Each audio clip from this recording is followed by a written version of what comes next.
I'd like to introduce Paul Presendieu, who is the Global Goals Ambassador for SDG 13, a really important role, and representing the United Nations Association of the United States. Thank you.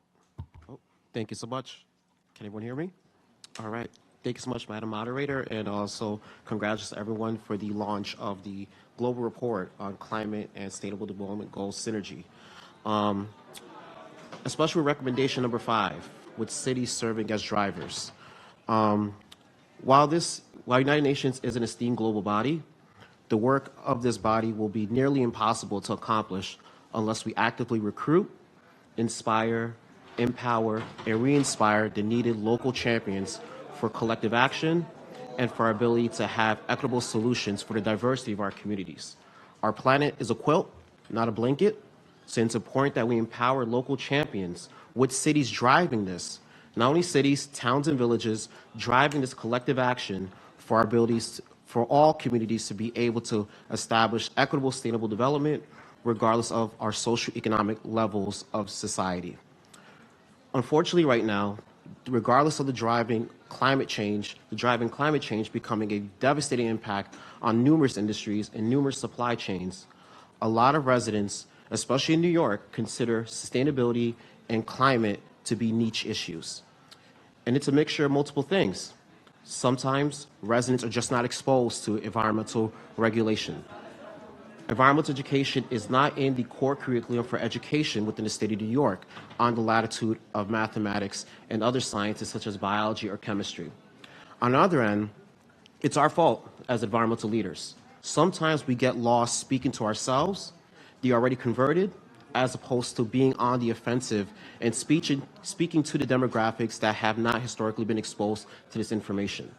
This means engaging our houses of worships, engaging synagogues, churches, and mosques, and letting them know what resources are available and how those facilities can also serve as resilience and education hubs for people to learn about fundamental concepts such as how is a solar credit generated, how solar technology could be installed on properties, or more importantly, how you could read your electricity utility bill. Also, our ability to be able to serve as educators for our government leaders. I currently serve as the Environmental Advisory Chair for my municipal government's Environmental Advisory Body, formerly known as our Ecology and Natural Resources Advisory Committee, where I serve as an advisor for my mayor and the City Council on climate policy, energy policy, and being able to help make recommendations for historical policies that's already been done. We are currently working on a 20-year sustainability plan known as Green NR, where we're looking at reducing carbon emissions in key sectors such as residential, commercial, but also at transportation. And our ability to do this is invaluable because it also allows us to be able to reverse engineer some of the best practices for other communities across the nation. In the United States of America, we have 3,143 counties. That is an invaluable opportunity to develop the best practices from other regions, and also to be able to see what are some of the gaps that we can fill, leveraging subject matter expertise that are not in direct proximity to us. We also are very, very fortunate to be in the state of New York, which currently has the most ambitious state climate agenda throughout the United States of America. In 2019, the Climate Leadership Community Protection Act passed very ambitious goals for the state of New York, because we know that New York is leading basically the ecological footprint as a city that never sleeps in carbon emissions and energy burdens.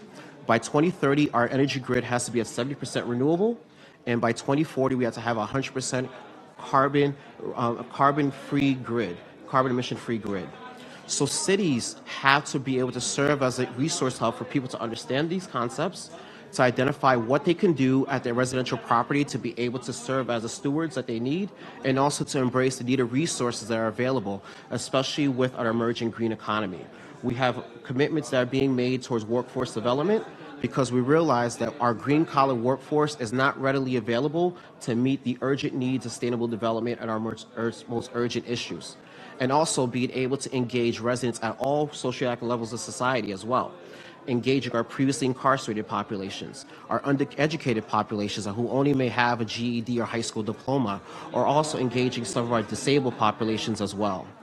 our ability to make sure that we have a big tent mindset and inclusivity, streamlining training so that people could become the electricians, the heat pump installers, be on pathways to be enrolled in community colleges to get an engineering science curriculums or architectural designs programming will be able to allow us to empower in our environmental justice communities or all communities the ability to have people that are supporting the green economy that look like them, that can help inspire them to follow on their path, but also more importantly, to help meet the needed renaissance that is needed in all of our municipalities. Right now, cities are the hub of our local communities, and it's more importantly that all of us serve as educators to be able to help our cities realize the resources that are available by leveraging some of the institutional knowledge that's already been in existence and also the already established organizations that exist.